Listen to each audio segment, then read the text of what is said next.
ရွှေဘုံပေါ်မှာထားထားတဲ့ကလေးမန်းသိတာအောင်တားဖြစ်သူနာမည်ကိုထူးထူးဆန်းဆန်းပေးထားလို့လူပြောများနေတဲ့ပိုးကြဖြူခင်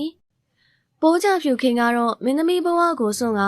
ခလေး၃ယောက်အဖေအကိုထွန်းကိုယူပြီးမိခင်ဘဝကိုပျော်ပျော်ကြီးဖြတ်တန်းနေတာပါအကိုထွန်းဘက်ကသားသမီး၃ယောက်ပါပေမဲ့လေသားသမီးဆိုတာရေဒနာဆိုတဲ့စကားအတိုင်း9ယောက်မြောက်သားလေးကိုပြီးခဲ့တဲ့နှစ်ကုန်ပိုင်းကမှထပ်ပြီးမွေးဖွားထားခဲ့တာပါအခုဆိုရင်အငယ်ဆုံးသားလေးကရက်တရာတောင်ပြည့်သွားပြီဖြစ်ပါတယ်စိန်ဦးလေးကငယ်သေးပေမဲ့လည်းအငယ်လေးကိုမြ мян ဆက်ဆက်ယူကကလေးတွေတယောက်ပြီးတယောက်မွေးရင်အခုဆိုရင်သူတို့မိသားစုကကလေး9ယောက်နဲ့ပျော်ရွှင်နေရပါပြီ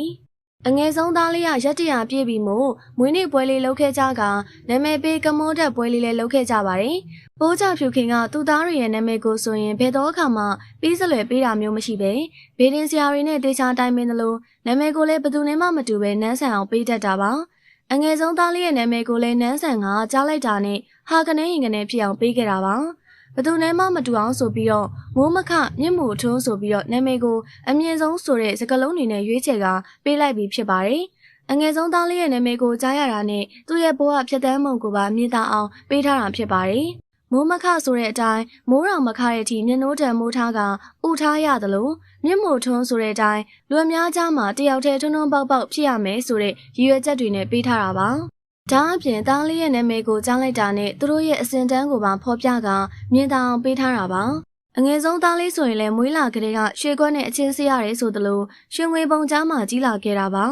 အကောင်းဆုံးဆိုတဲ့အရာတွေနဲ့ဖြည့်ဆည်းပေးခဲ့တယ်လို့တကယ်တထေးသားလေးဖြစ်ပြုစုပြောထောင်ပေးနေတာဖြစ်ပါတယ်နာမည်ပေးကမွန်းတဲ့ပွဲကိုလည်းခန်းခန်းနားနားနဲ့ကျင်းပပေးခဲ့တယ်လို့ချိုးတဲတဲ့သူတွေကိုလည်းထမင်းနဲ့ဟင်းစတူဒီတာအလူကြီးလုပ်ခဲ့ပါသေးတယ်။ဒါအပြင်သူမရဲ့စိန်ဆိုင်ကြီးမှလည်းစိန်ရွှေရတနာတွေကိုလက်ဆောင်ပေးခဲ့သေးတာဖြစ်ပါတယ်။ပိုးကြဖြူခင်တို့ကအလူတန်းနဲ့ပတ်သက်ရင်လည်းအတော်လေးရရောသူတွေဖြစ်တာမို့မကြာခဏအလူလုံးလေးရှိတာပါ။ကလေးကိုလည်းပိုးကြဖြူခင်ကိုယ်တိုင်ထိန်းတာမဟုတ်ပဲအစင်းမြင့်သူနာပြုတွေကလေးထိန်းတွေခေါ်က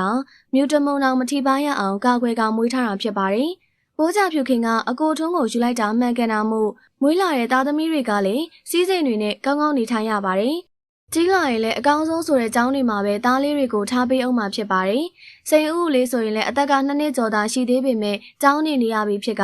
ပညာရေးမှာထိုးကျွန်းအောင်တိမ်မောင်းများစွာပေးရတဲ့ကျောင်းတွေမှာသာထားပေးတာပါ။အငယ်ဆုံးမွေးလိုက်တဲ့သားလေးကချစ်စရာကောင်းပေမဲ့လည်းပိုးကြဖြူခင်နဲ့မတူပဲအကိုထွန်းနဲ့သာချွတ်ဆွတ်သွားတူနေတာပါ။စိန်ဦးကပိုးကြဖြူခင်နဲ့အနှင်းငယ်တူပေမဲ့အငယ်ဆုံးသားလေးကတော့အကိုထွန်းနဲ့သာတူလို့ပိုးကြဖြူခင်အောင်အံ့အားသင့်နေရတာဖြစ်ပါတယ်။ပိုးကြဖြူခင်တို့ကကလေး9ယောက်တောင်ရှိပြီဖြစ်တာမို့နောက်ထပ်ကလေးထက်မွေးအောင်မလားဆိုတာတော့သေချာမသိရသေးပါဘူး။ကလေးနောက်တစ်ယောက်မွေးမယ်ဆိုလဲစီးစိမ်ကအပြည့်ရှိသလိုမွေးပြီးရင်စောင့်ရှောက်ပေးမယ်အခြေရန်တွေကပေါ်တာမို့ပိုးကြဖြူခင်အတွက်တော့အခက်အခဲမရှိပါဘူး။ပိုးကြဖြူခင်ရဲ့သားငယ်ဆုံးလေးနာမည်ကလှရည်လို့ထင်လားဘလို့မြင်လဲဆိုတာပြောပြပေးခဲ့ပါအောင်ရှင်။ကြည့်ရှုပေးခဲ့ကြလို့ကျေးဇူးတင်ပါတယ်ရှင်။